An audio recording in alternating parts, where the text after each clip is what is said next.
always go see a Liam Neeson movie. Everything about him and that accent is brilliant. And for those of you unlucky souls who have lived under a rock or in a cave or whatever you want to call it and have no idea who Liam Neeson is, if you've seen Taken or Schindler's List, those are his most known movies. But something not as popular that I thoroughly enjoyed was The Grey, which makes him and the wolves in that movie look totally badass. But that is completely different, and I'm not going to get into that. But anyways, hello people, and thank you for watching Johnnie June Reviews. I'm JJ, or Johnnie June, same thing. And let's get started.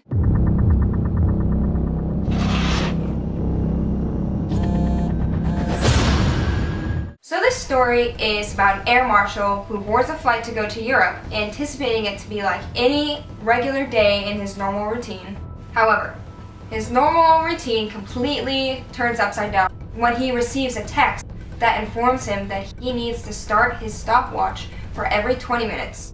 Because every 20 minutes, someone's going to die on that plane unless $150 million is transferred to a certain account. As the air marshal will find out later, the account number is under his name. All suspicions are pointed towards him now. And as more and more people continue to die, everyone on board then becomes involved in this mystery of the man or woman who is sending these threats.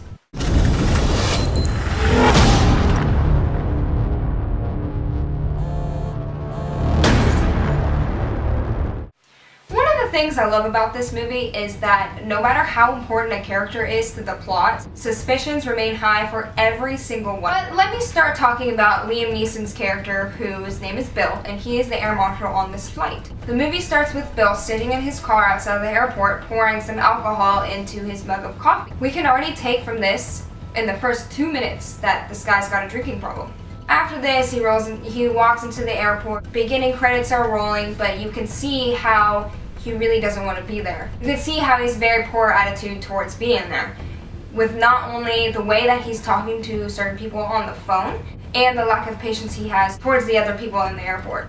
So this early on, we can definitely pick up that this man is very unhappy with his life. But as the movie goes on, you can see how Bill is a genuinely kind man, with things he does such as the way he helps this little girl who's really scared, doesn't want to be there because she has to go on this flight by herself, or the compassion that he shows towards his daughter. And not only that, but the niceness that he shows towards Julianne Moore's character, Jen. Jen is this very laid-back, pretty woman who sits next to Bill on the flight. From the beginning and throughout the entire suspense of the movie, she is there for Bill, trusting him and helping him, such as in the beginning, even though it's his job to go on flights all the time, she is helping him, comforting him when the flight is taking off. And also talking to him about his daughter, whom he very much cares about. And just like most movies, we have those characters that are very important to the plot but don't have that much screen time. Besides the girl, Lupita Nyong'o, I think that's how you say it, who won that Oscar just about a week ago for 12 Years a Slave. She had only about 2 lines, I'd say, on the movie. She was very unimportant, actually. She was one of the flight attendants, but she was still there, and I still really like her, and I'm hoping to see her more in the future. 2 of them I recognized right away from other movies. First one's name is Scoot McNairy. He plays this character who's a school teacher named Tom. You can tell, he's kind of nervous when you first see him. I recognized him from being one of the main characters in that movie with Brad Pitt called Killing Them Softly, which I recommend if you like gory, and I mean gory, holy crap, and dark movies. Seriously though, that was interesting. It's different. The second was Nate Parker, who played Zach, who is a little bit of an asshole, who was dressed really nice, more of a suit and tie kind of thing, and he was a cell phone programmer. But he was originally supposed to sit next to Bill on the flight before Julianne Moore's character came and asked for his seat to switch because she wanted the window seat. For a while, I couldn't put my finger on the movie that he was in, and it was driving me crazy, and finally I realized it was that movie Red Tails. Red Tails was that movie that came out in 2012 about the first African American pilots. Given that it was based on a true story, I think they butchered it.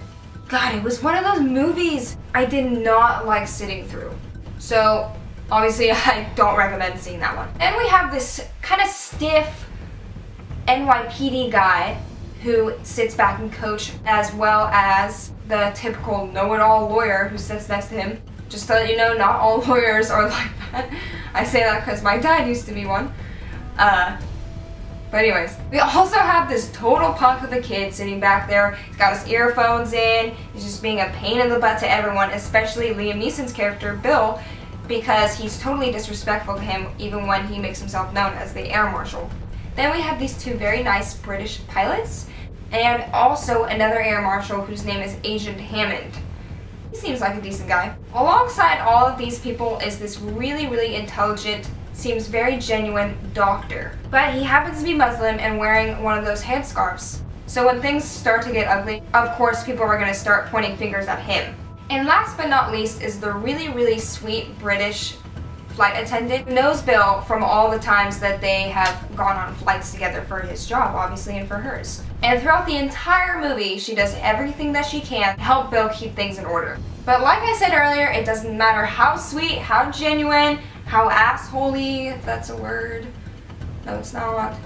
Anyways. How much of an asshole someone can appear to be. Throughout the entire movie, everyone becomes a suspect. I'm not kidding you, every single person on that plane. At some point, you're going to doubt every single person. So that will definitely keep you on your toes.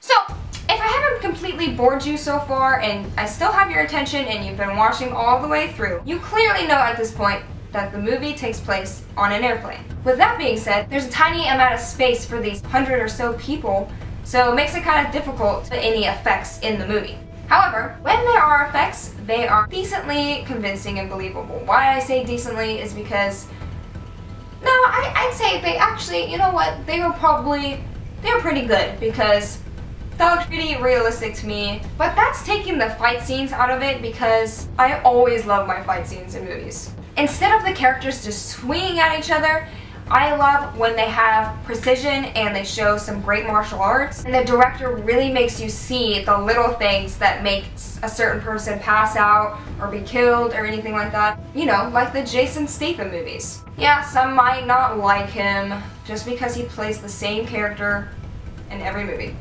And it's honestly almost exactly every character is the same, so I kind of want to see an acting variation with him, but that's not the point. But man, there are some awesome fighting scenes in those movies, and there are definitely fight scenes like that in Non-Stop.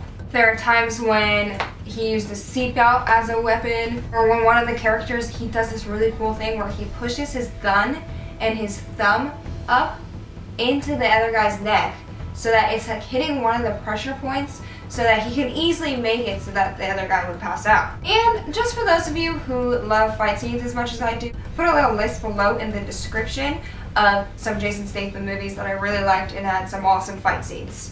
So go check that out.